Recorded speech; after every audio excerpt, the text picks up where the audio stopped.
ஆண்டவரை ஏற்றுக்கொண்ட பிள்ளைகளாகிய நீங்கள் எல்லோரும் சமம். எல்லோரும் கடவுளுடைய பிள்ளைகள்.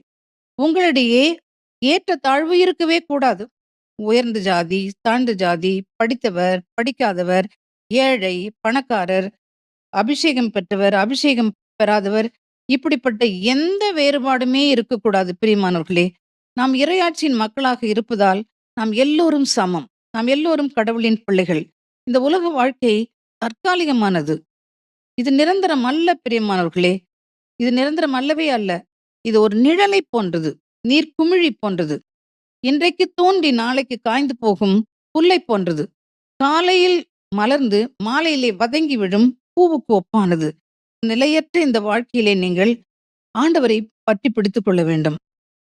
மண்ணால் ஆன உடல் மண்ணுக்கு திரும்பும் முன்னும், ஆண்டவர் படைத்த ஆவி அவரிடமே திரும்பி போகும் முன்னும், உங்கள் கடவுள் யார்?